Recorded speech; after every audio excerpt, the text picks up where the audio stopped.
War is just an extreme version of competition. And most of activity in cyberspace is civil, it's commercial, it's government, and only a tiny part is military. So let's not talk about cyber war, let's talk about cyber competition, if we want to. Okay. Now the question is, what is the arena in which this competition is going to take place? And this is an extremely complicated question. Even the literature concerned with this conference is confused about the question. This topic is all about cyber competition in a world without boundaries. And yet the documentation you've received talks about how we protect our virtual borders. Well, we can't have it both ways. Are there no boundaries or are there virtual borders? What do we mean by those terms? And how do we regulate the area that we're talking about? And my final point is this is such an important conversation that in November 2011, the British Foreign Office hosted a conference, the first of a series of conferences on international norms of behavior in cyberspace. This was designed to address exactly this question. In many ways, the discussion of that conference resembled the old Cold War because the debate hinged upon the key question of how much freedom did you allow and how much national security did you allow. And it resembled the old Cold War because it was very much America and its allies pitched against Russia with China silently in the background.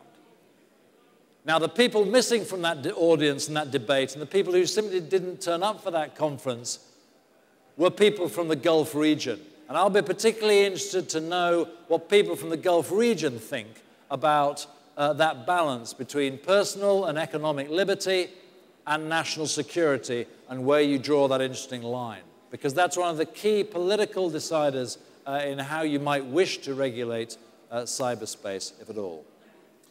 And so today we've got three great speakers. If I ask all three of you to come up, please, just so we're all ready to go. But we're going to kick off. The first speaker today is Mr. Hord Tipton, who is the Executive Director of ISC², who are the global leader in education and certification of information security professionals. I'd just like to point out that Mr. Tipton in 2004 received the Distinguished Rank Award from the President of the United States. And this is the highest lifetime award for a federal civil servant. So, Mr. Tipton, it's a great honor to have you here, and you're first on, so please take the floor to talk about the foundation to capacity building. Thank you.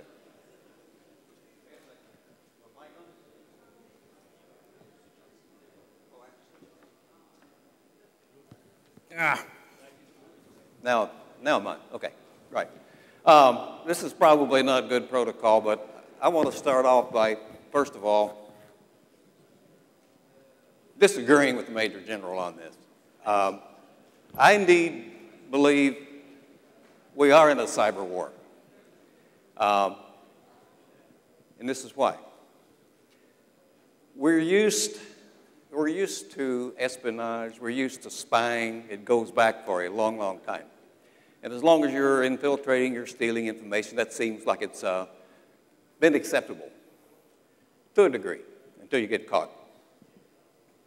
But now we're in an era where we're actually firing back.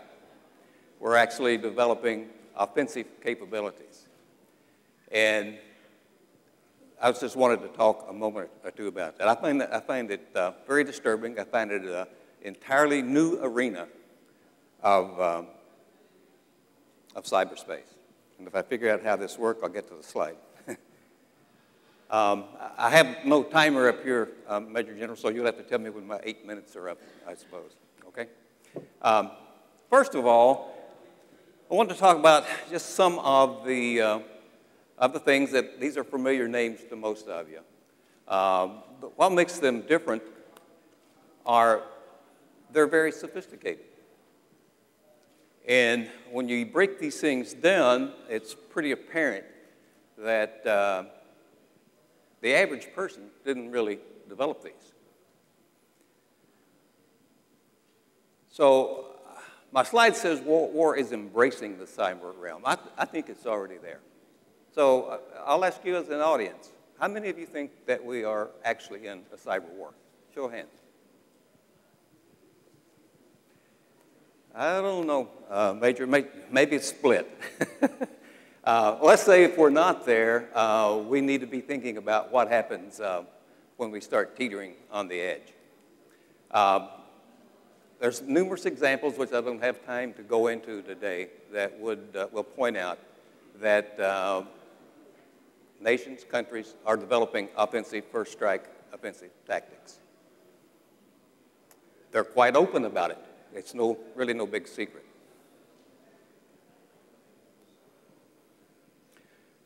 We did a study, which we do every 2 years. I brought a copy of it in my hand, that shows some of the reasons why I think we can no longer deny that cyber war. I'm going to try to convert a few of you while I'm talking today. And if you don't have a copy of our report, it's called the ISC Squared Global Information Work Study and Threat Analysis. I just pulled out of that report some of the areas that responses from 13,000 security professionals advised us that were keeping them awake at nights. Right on top of the list, I don't know where I got a pointer here or not, maybe. Yeah, I do. Right on top of my list here are application security. So application is the first time we've had a repeat. Layer 7 is being attacked about 80% of the time. And they're coming from all different places. Mobile devices are up there at the top. Insider threats are up there. And it goes right on down to the things that you normally see and have concerns about. The other part that we're concerned about is the people. And in a cyber war, to me, your people are the most important asset to consider. Because we're not fighting the conventional war. There's no tanks. There are no cannons. Really not any airplanes. Not even foot soldiers. So what do we have? I wanted to look at, I'll figure this thing out in a minute. There we go. First of all, just StutNet and why this is such a threat. If you haven't really looked inside of StutNet and understand why it is so scary, this is just a kind of a quick snapshot I threw together here. These are some of the things that make StutNet different. There were 5 zero-day vulnerabilities used in this piece of malware. They're worth millions of dollars on the black market. Why didn't they sell them? They chose to use them as an offensive weapon. 2 stolen certificates from Microsoft. The window for getting those certificates was less, I think it's a nanosecond, but nobody can visualize that, so let's say it's less than a second. So it's a very small window by which they had to steal those 2 certificates to sign the malware. They had a sophisticated test environment. They didn't exploit the normal buffer overflows. No corrupt memory. They had a built-in command and control system, but they didn't use it all that much. That's a way of getting caught. So which brings you down to a statement I heard last week at the RSA conference. It says, you know, we really don't even have to hack systems anymore. We just have to make you think we did, and then take it from there.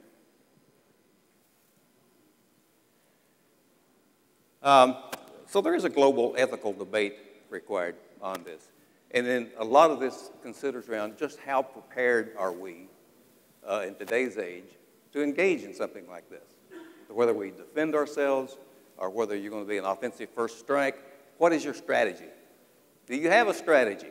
Who's in charge of your strategy? If you don't have a strategy, then maybe you don't have assets. Who amongst us can say we don't have assets that we care about? Of course you do. So you need to have a strategy, and you need to know what you're going to be doing not only today, but next year and the year after that.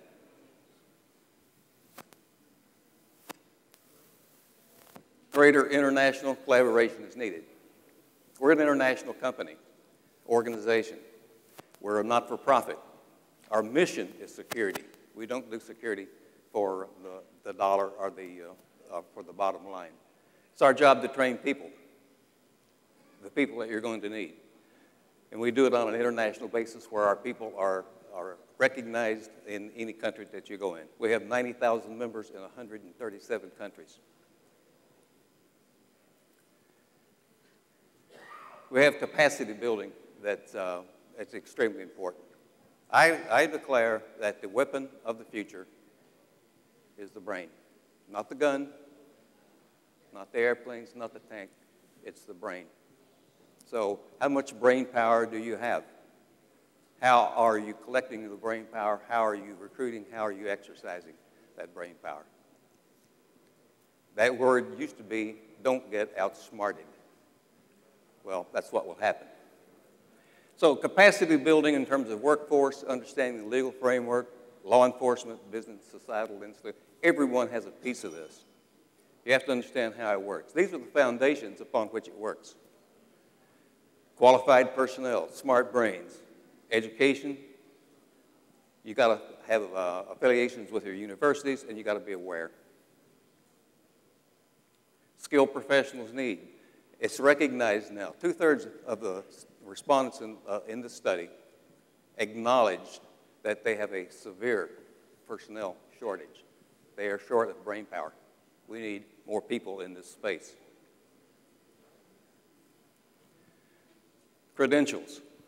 Establishing your industry best practices, maintaining a broad knowledge, staying current with your technology. It's not enough just to hire a smart kid out of college anymore. They have to stay smart.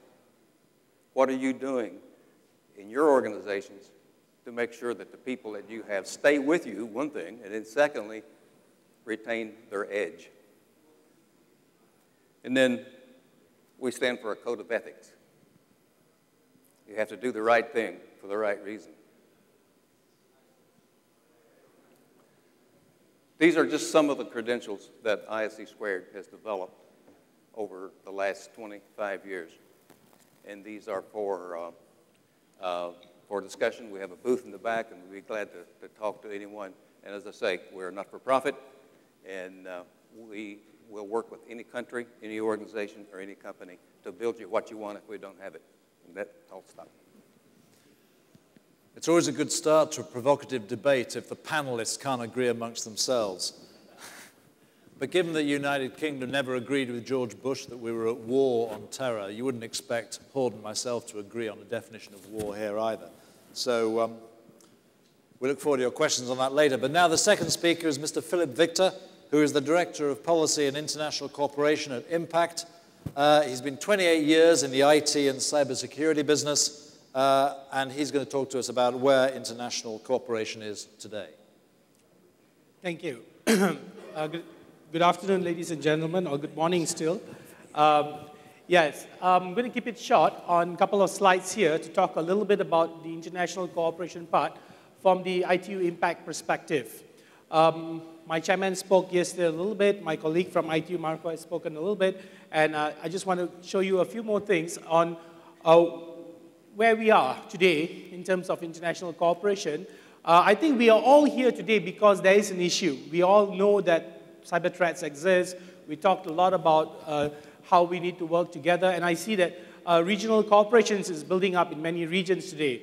But at the international level, I think that there is a serious need to have more international cooperation. As we know that we live in a borderless society, we talked about something this morning which touched about laws that are not in place in countries, and laws are not harmonized, and this causes a lot of issues in terms of prosecution of cyber criminals and so on. So what is ITU Impact doing today? To start a little bit, to show you the global coalition model that we have. Typically, this is how our model works. ITU Impact is a non-profit organization, a politically neutral platform that aims in assisting countries to enhance their cybersecurity readiness. And in doing so, we work closely with a number of entities or stakeholders around the world. As you can see from the top part of the slides, we have the industry experts, we have the academia, we have the international organizations, and we have the the think tanks. Now, these are all very important entities to come together and work together in order to bring across the expertise, the technologies, the resources, the skills, and so on to the countries. In our case here, we work together with the ITU to address the 193 partner countries under the United Nations, and also to add there under the UN system itself. So partnerships here are key because no one country, no one organization in this world have all the expertise, and therefore working together in terms of collaboration, in terms of the expertise, in terms of the resources that you have, the capacity, the capabilities is crucial in order to assist one another in mitigating the cyber threats or addressing the cyber threats. So we today have over 200 partners from the academia, from the industry. I'm also very happy to say that both my fellow panelists here are part of the ITU Impact Coalition from ISC Square, from the academia part of it, Interpol from the law enforcement part, who are also part of the global coalition that we work with. If you look at the entire ecosystem of cybersecurity, you will see that you need assistance from various different stakeholders when a cyber attack happens. For example, you need the regulators, you need the ISPs, you need the judiciary system, you need the law enforcement, and you need the cybersecurity experts, and you need the industry who holds the technologies. Nonetheless, the academia plays a very important role because a lot of research and development comes from them. Also, building professionals who know what you're doing in handling critical systems today. That's where the academia group comes in. You need to have the skilled workers, you need to have the certified people who knows how to manage and operate these kind of systems. This is a glance of the coalition or the number of countries that today have officially been part of the ITU Impact Coalition. Today we have 145 countries spanning across all 6 continents around the world that have become part of the ITU Impact Coalition. And these are the countries where we are starting to deploy services to, or we have started to deploy services to, in helping them enhance their capacity and capability in preventing and defending against cyber threats. My colleague Marco from ITU mentioned this morning about how there is a serious need because we work on the ground. So we see the capacity and capabilities in many countries which are almost at ground zero. And as much as the developing or the developed country can say that they already are there or almost there, but we cannot ignore the fact that these countries that do not have anything in place will become the havens for attackers or cyber criminals to become the launch pads. And therefore, whether we like it or not, we need to work together, we need to collaborate to assist these countries to actually build up the capacity and capability to fight the cyber threats itself. A quick glance about, I just put everything in one slide here. Typically, on your top right-hand side, you will see that the countries that we have gone into to do this computer emergency response readiness assessments, and we have done over 40 countries globally. Last year alone, we did 4 CERT implementations. This is a start. We are not saying that we are building a huge, full-blown CERT, but depending on the capability and capacity of these countries, we start them off with the basic services so that countries can have a first line of defense. They can do basic reactive services like basic incident response. They can do basic advisory services and so on. So this is the building blocks that we are talking about. We need to start somewhere. We need to work to help these countries to build up the basic things that they need in order for them to start preparing against these threats that's coming. The top left hand shows you the countries which I showed you earlier. The bottom right shows you the cyber drills that we have conducted. We have done 3 cyber drills till date. We did for the Asia-Pacific region, we did for the Arab region last year, we did for the European region as well. The drills that we do are face-to-face drills where we have drills in the room. Not so much of just to build capacity, but to also enhance regional cooperation, to fine-tune processes, procedures, and to understand the kinds of threats that we are facing today. And this has proven to be really successful because people really see the value in terms of understanding how do they mitigate this kind of threats. This year, we are targeting another 3 to 4 more cyber drills in the different regions as well. On the bottom left basically shows you the scholarships that we have. We were very fortunate that partners like SANS and EC Council have come forward and given us scholarships to help build more professionals, or rather certified professionals within the industry itself. And this has proven to be really good.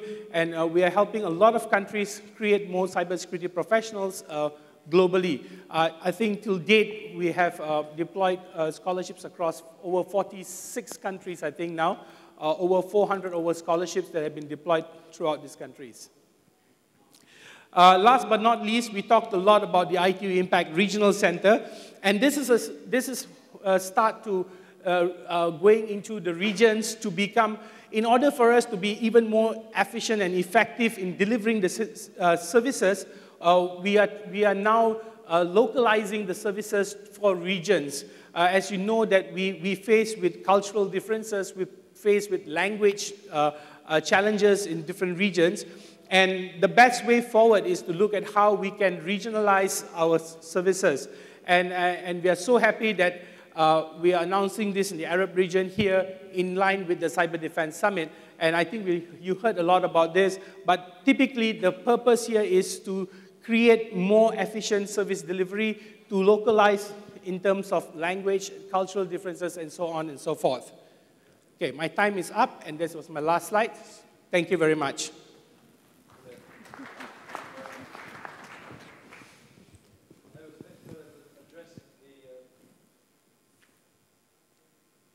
Addressing the key question of how you create trust in cyberspace. Do you go for the big bang top-down approach? Do you go for bilateral arrangements bottom-up? The impact solution sort of halfway between the two. A very interesting approach to how you build trust in cyberspace and cooperation. Thank you. We now have Mr. Noboru Nakatani, who's Executive Director for Global Complex at Interpol, and his job is to ensure information security across the organization. Who better, therefore, to talk to us about the challenges of cybercrime law? Thank you. So good morning, ladies and gentlemen, still in the morning. It's my great pleasure to be invited to speak today about Interpol's views on cyber. I would first like to show you a short video on the Interpol Global Complex for Innovation, which is now under construction in Singapore. It shows our vision of the global complex and how seriously Interpol considered the digital crime that requires holistic approach, focusing on the collaboration between law enforcement, government sectors, and private industries. The video, please.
As cybercrime is a global problem, it requires global solutions based on the universal values. So as you know, the internet was not designed to prevent manipulation from criminals. It is therefore easy to attack and difficult to secure. Indeed, we have witnessed that terrorists and organized crime groups use internet to make money, to hurt citizens, and to harm society. This is why we, Interpol, have constructive concerns about these tools, internet, upon which our daily lives are greatly dependent. There are 3 key challenges to secure the cyberspace from Interpol perspective. First, legal challenge. Despite the existence of the Council of Europe, the Cybercrime Convention, ratified by 38 member countries, there is no truly internationally accepted legal text related to the cybercrime, nor the definition of what constitutes it. There is no internationally agreed mechanism that brings consequences. So right now, you can spy, you can engage in crime, without the fear of being arrested, convicted, and punished, but people continue to use internet to conduct malicious activities. Second, governance. There is a natural lack of the governance of the cyberspace linked to its historical origin and development. In fact, the combination of internet architecture and evolving but still weak governance system that oversees the internet makes attribution to cybercrime quite challenging. Attribution means to determine the identity and the location of cyber criminals. The ability to identify the source of the cybercrime is the basis for the taking actions against the perpetrators. We must find the right balance, sufficient governance to protect the citizens online while guaranteeing their essential liberty and freedom of speech. This is very important, and then we should not choose the one at the expense of the other. Third, enforcement. Cybercrime is an enormous challenge for law enforcement. As you know, the cybercrime occurs in an environment without border, cyberspace. Yet it is perpetrated by people within the borders in the physical space. This often leads to the situation where tracking back through the relevant machine's IP address to find responsible criminals may involve crossing jurisdictional boundaries, which add complexity and delay. In addition, it is becoming increasingly difficult to link the specific IP address with actual perpetrator of crime, as there are many ways in which the physical identity of the perpetrator is decoupled from the IP address. Because attribution is so difficult in cyberspace, as mentioned, there are not many countries that actively investigate malicious internet activities. So the biggest concern of law enforcement is the accurate attribution problems. What is important is that this is not actually a technical issue, but rather a policy issue. Because the evidence that is finally brought to the court is not the forensic quality of the computer-based identity, but rather other sort of the physical identity or the evidence found during the investigation. For clarity purpose, if we could say with accurate evidence that nation state is involved in the cyber attack or cyber espionage, then that problem is a national security issue, not the law enforcement criminal justice case. This is very important. Meanwhile, we feel that we have opportunities to overcome these challenges. In the areas of the international agreement, perhaps we need a common multilateral policy framework to provide attribution beyond the national boundaries, ultimately create the system of deterrence. Second, global cross-sector cooperation and collaboration. We need to establish the trust across administrative and jurisdictional boundaries. As you are aware, trust cannot be established among anonymous actors. Trust ultimately depends on the particular relationship among the individuals and their roles within organizations and groups. Last, capacity building. Unfortunately, criminals are more innovative than we are. So that technical capacity of law enforcement, perhaps the third community, need to be further strengthened in the digital age, especially in developing countries. So what can Interpol do about this? Interpol is a very pragmatic organization and has striven to transform these challenges into opportunities by establishing Interpol Global Complex for Innovation, in particular Interpol Digital Crime Center. The Interpol Digital Crime Center builds national law enforcement capacity and support investigation of the cybercrime. Another directorate, Cyber Innovation and Outreach, actually provides strategic foresight and stakeholder engagement needed to more effectively predict and keep up with advancement of technology in cybersecurity. As I mentioned, cyber problem is a global one that requires global solutions. So that it is crucial for us to represent the various views on cyber at the Interpol Global Complex Innovation. Having it in mind, we have put in place actual diversity in the management staff level of the IGCI. Director IGCI and the Director Cyber Innovation and Outreach were recently selected. Both of two directly report to me, so that both posts are very important. Director of IGCC is actually from the FBI of the United States, and the Director of Cyber Innovation and Outreach is from the Central Bureau of Investigation of India. The Assistant Director of Digital Investigative Support is from the Singapore National Police Force, and the Assistant Director Digital Forensic Laboratory is National Police Agency of South Korea. Assistant Director Strategy and Outreach from the Finnish National Police. And then now Assistant Director Research Innovation is now under recruitment, will be from the continent. It's worth mentioning that all of the positions I mentioned are so-called secondment from member countries, including myself, which means that their salary and overseas allowance are paid by national administration, not by Interpol. It means that it's clearly showed that Interpol member countries, we have 190 member countries, are very serious about cybercrime and strongly support IGCI. Quickly, I just want to touch upon the function of the global complex. Yeah. So Interpol will facilitate multi-stakeholder cooperation through the Digital Crime Center. As you can see, the point is the actionable intel, actionable cyber intel would be shared among stakeholders, and that enables the police force to take actions, disruption or investigation. This is very important. This is a collaboration space. I'm not able to say at this moment which company, but I think you will see in 2014 more than the couple of the world-renowned companies will send the secondment, I mean basically analysts, to the IGCI to fight against cyber threat. The one important part of the Digital Crime Center is the network of the digital crime the officers deployed in our already existing regional bureaus. In Africa, we have 4, and Central America, 1, and South America, even before the official opening of the Global Complex Innovation.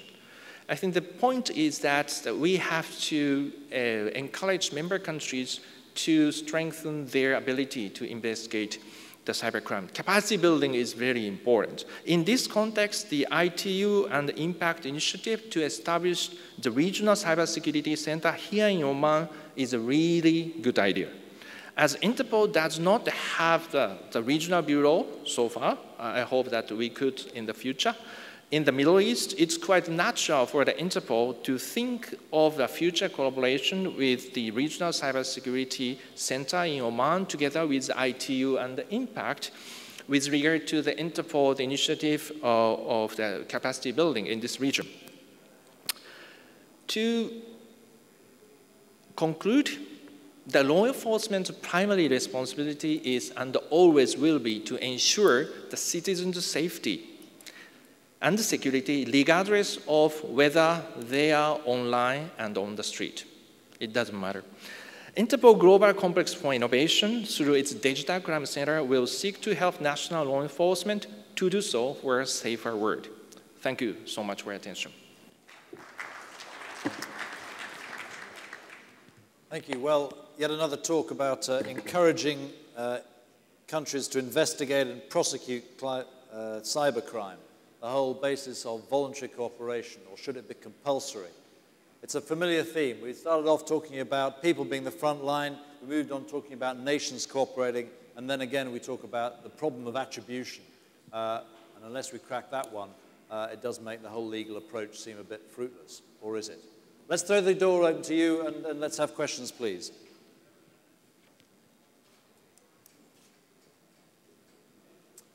I'm looking around for a hand. They must be hungry. He is. I can't see one. Hmm? They're hungry. Yeah, sorry, over there, yeah. Hello. For Mr. Nakatani, I believe it is. So you were saying that attacks that are flagged as kind of nation state law enforcement is going to basically defer that to other people because it's a national security issue. Would that not then incentivize hackers to disguise their attacks as nation states? Because I know then it's not going to become a law enforcement issue, rather a national security issue? Well, what I could say is that law enforcement's primary role is to bring the criminals into justice with evidence.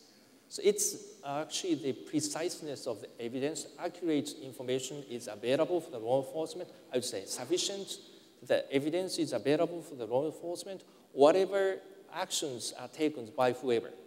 So law enforcement are able to bring them into justice. But with the lack of the appropriate, with the sufficient evidence, that is a problematic, and then that is the current challenges, I would say biggest challenge that we are now facing.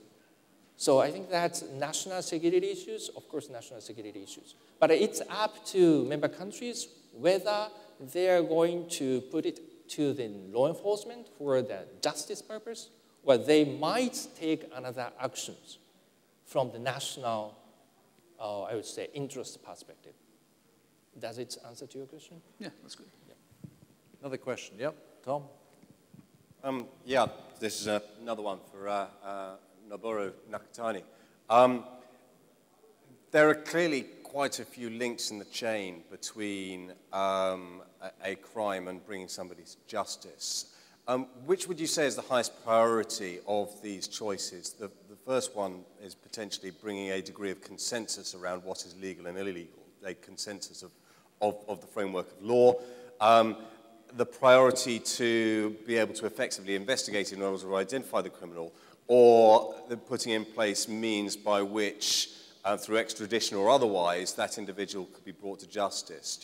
Which would you say is the highest priority in this context? I think that from the criminal justice perspective, best option is no victim, which means the prevention is always the best option for any member countries. But I think that currently there is no mechanism, internationally accepted mechanism to bring the deterrence to the Interpol, to internet-based malicious activities. So based on the reality, we have put a lot of the emphasis on the investigations. And then we try to, actually we have striven to empower national law enforcement agency to take actions based on the information available to Interpol. Because Interpol is best positioned to see the wider views of the malicious activities of internet. So that is the current positions which Interpol has taken. Does it answer the question? Okay. Any other question? In which case, I'm just going to ask a question then.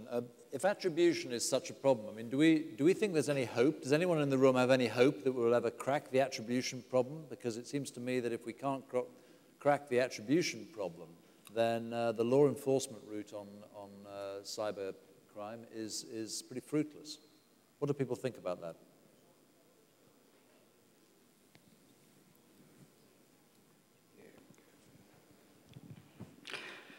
I did not ask any question at the beginning, so the question is normally asked, but the reason is it's not within my boundaries to talk about this. It's more of a government and legal thing. But I think the question is very simple.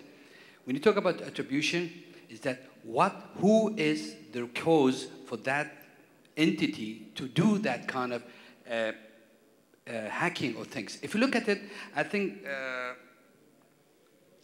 Tipton, who actually says something about that there is actually states and organizations are involved in these kind of hacking. So who are you going to actually chase? A government? Because of their kind of thing they wanted to have entity. Let me give an example. Stuxnet was really developed and very well and did its job very well with the, the nuclear, which is next to us here. They stopped it. And it was designed and it was not designed by normal people. But then it was floated in the market for everyone else to use it now. Now becomes a commodity that anyone wants that can get it. Change something. So question is now, who are you going to attribute, where are you going to go with that? So I think you have to think always, who are you chasing? You cannot ever chase a government because everyone having a hidden agenda for how to develop, how to be in control, how to make sure you're always the leader, not anybody following you. I'm sorry, but that's my view. Thank you. Well, there is a view that even though this might be considered a cyber war, it's or a war in general, it's a different kind of war. Those of us, many of us remember that wars are about bombs, people dying, and bloodshed. And the type of wars that cyber create don't appear to create the deaths or the bloodshed. And there are even some opinions that, hey, this might be a good thing. It may take us away from the conventional wars on the ground. And I really believe that eventually every country is going to have to develop some type of capability for deterrent value, if nothing else. And in going through the Cold War, the thing that kept the U.S. and Russia from blowing everybody else off the face of the globe was mutual annihilation fear. And I'm not sure we have that in that fear within the cyber aspect. But it sure kept us honest in the Cold War. I think if you look at it, it's a war without a single bloodshed. That's the whole thing. You can really start a war against someone without really having lose a bloodshed. And that's where reflection, if there was a war that some people died from yours, your whole nation would be against why we are there to that war. But when you have a war like this, cyber war, there's no bloodshed, people don't think or they don't even do worry about it. The question is that I'm sure a lot of people don't even, when the nuclear stopped from that, they were happy. People, they're happy that the nuclear plant was stopped. So if you look at it, is that right or wrong ethically? So I think goes back to the same issue. So listen, this is a big subject, and I'm not sure about the right talking about it. Thank you. One last question. Yes, please. Okay, again, attribution is a very attractive topic. I think we'll have to train ourselves to lower our expectation and change the mechanisms that we deal with attribution. In real life, if I walk through an airport with a nuclear bomb, probably they're going to detect it easily. But if I walk with a memory stick with the Stuxnet, nobody would care. And having said that, if the Interpol let them know that this could be a weapon of mass destruction, then our life would be like hell. So, they will be searching our flash drives for Stuxnet, which is different than searching for a nuclear weapon. It's a different tool, different mechanisms, and so on and so forth. So having said that, we have to live with really partial information, partial knowledge. Even sharing information about attribution capabilities between developed countries and developing countries is becoming an issue. Many of the developed countries would really not share that information for lack of exposing the technology that they're using for attribution.